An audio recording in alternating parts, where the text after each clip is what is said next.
Okay. Hi guys, what's up? So nari ko karon kay tudloan ta mo unsaon paggamit sa 100 functions using Java language.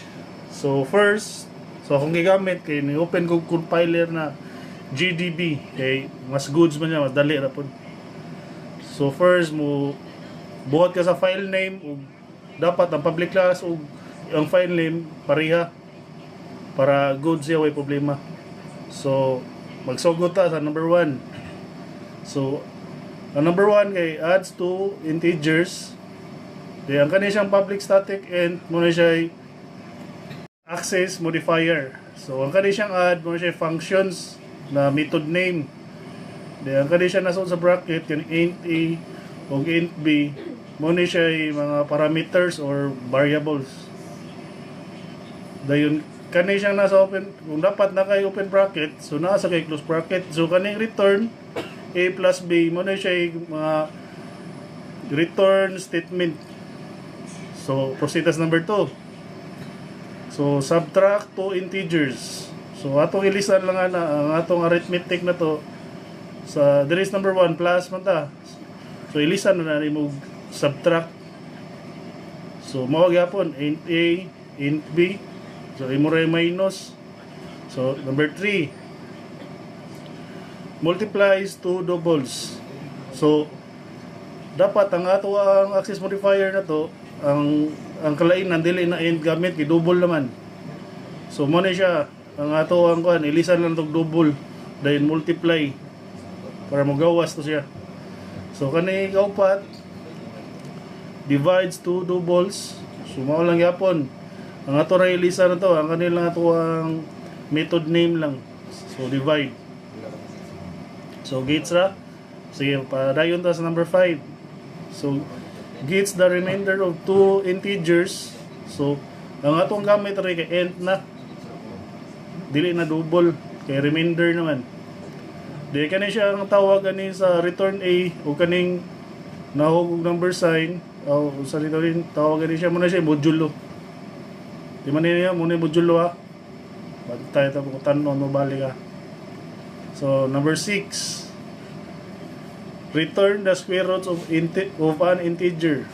So nga itong gamit na to sa iyang kuan functions niya na method name. So public static and square.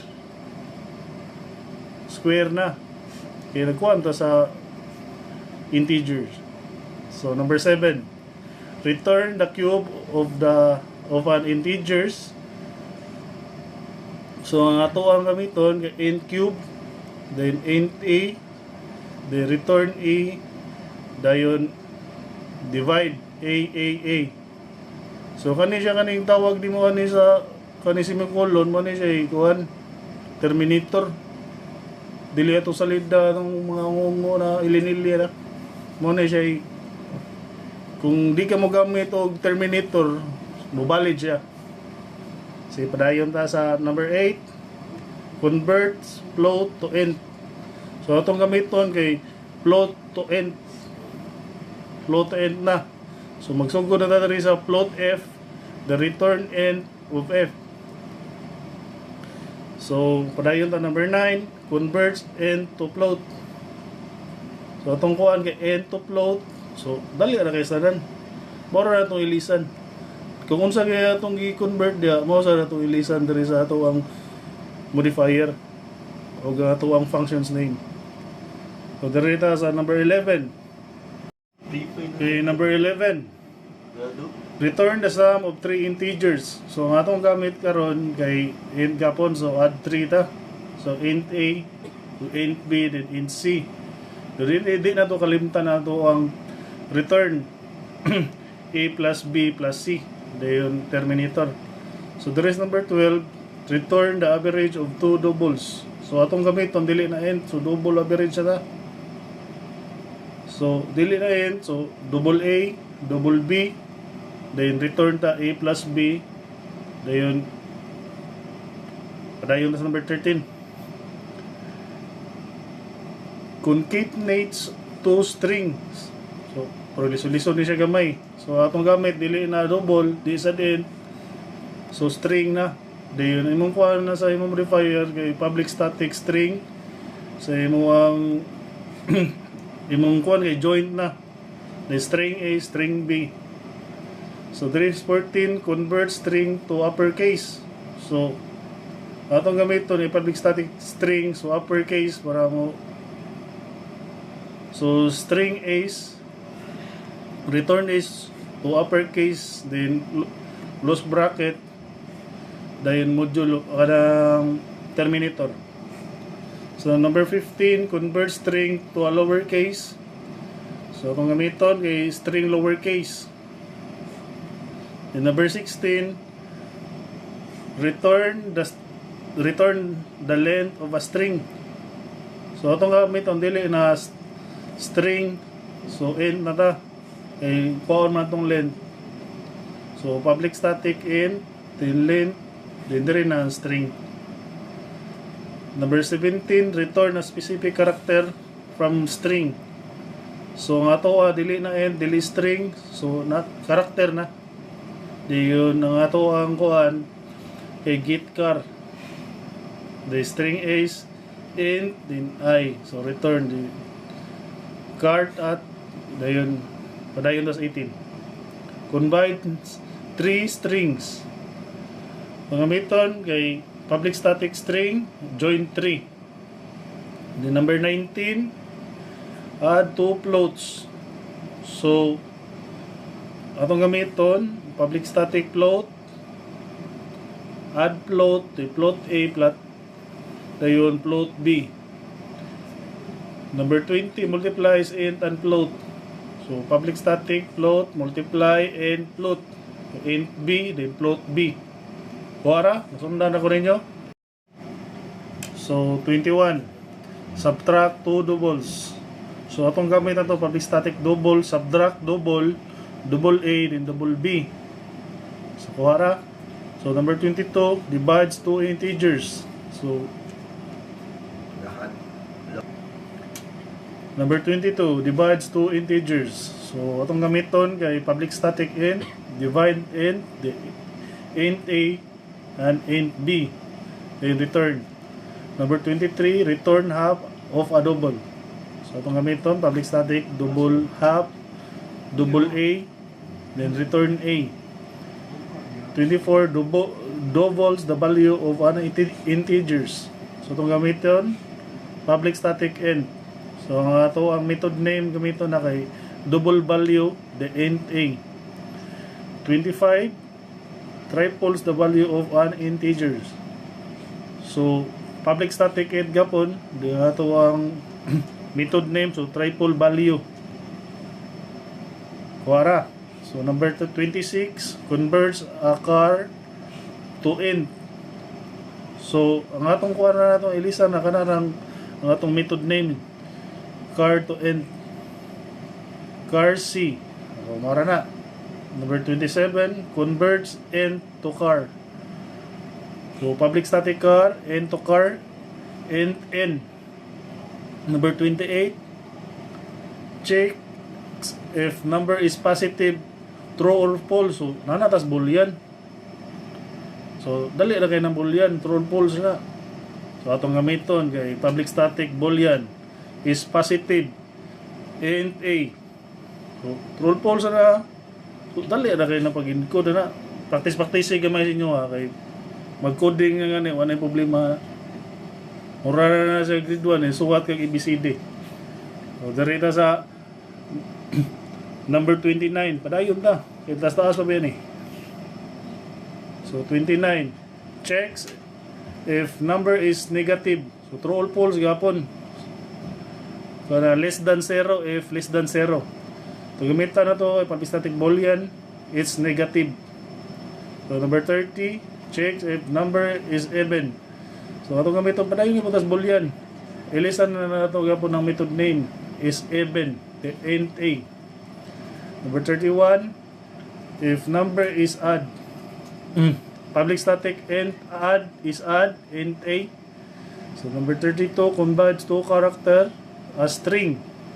So, public static string, concat cart A, and cart B. Number 33, repeats a word twice. So itong gamiton nato kay public static string, repeat word, string S. So number 34, join two string reversed. So atong balihon. So atong gamiton nakuha kay public static string, reverse join string A and string B. Number 35, sum 5 integers. So atong gamit dili na string, public static int na ta. Then sum 5 cent A, cent B, cent C, cent D and cent E. Number 36, return first character of a string. So kuha na, dili na int, dili na string. Atong gamiton kay public static char, first char, string S. 37, return last character of a string. So atong kuha na ito ang method name, lista na to last string, is string S. Number 38, converts into string. So dili na char na itong gamiton, balik na sa string. So public static string to string int A. Number 39, converts double to string. So public static string to string double A. Number 40, converts float to a string. So atong public static string to string float A. Number 41, converts char to string. So public static string char to string, char C. Then 42, combines number and a text into one string. So public static string, combine number and text int A and string B. So kuhara ninyo. Number 42, combines number and text into one string. Itong gamiton na to kay public static string, combine number and text int A and string B. So number 43, gets ESC2 value of a character. So itong gamiton public static int, get EC II then char C. So kuha ra ninyo. So padayon ta number 44, adds a double and an int. Itong gamiton na nato kay public static double, add double int, double A and B. Number 45, multiplies a double and an int. Public static double, multiply double int, double A and int B. 46, sum of squares of two numbers. So atong gamiton na to, public static int, sum of squares int A and int B. 47, square root of a number. Public static double, atong gamiton na, muna man niya, double na, dili na enta, square root double. Muna atong method name, gamiton, atong variable na to, double A. So 48, negates a boolean. So boolean na sa ta, true or false ka po na eh. True become false. So public static boolean, negates boolean, dayon boolean A. Dayon 49, always return true. So public static boolean, always true. Dayon number 50, always return false. So public static boolean, always false. So dali na kayo na, dili na dapat mo memorize to ng kuha niya. Analyze sa panagsa. Okay, number 51, adds two cars as numbers. So gamito na to, public static int, sum cars, car A and car B. 52, increases number by 10. So public static int, increase by 10, int A. 53, decreases number by 10. Yung pagamian. So public static int, decrease by 10, int A. 54, calculates area of a square. So public static int, area square, int side. The return side, the inside. 55, calculates area of a rectangle. So yung gamiton, public static int, area rectangle, and W, kani siya W kay with di gani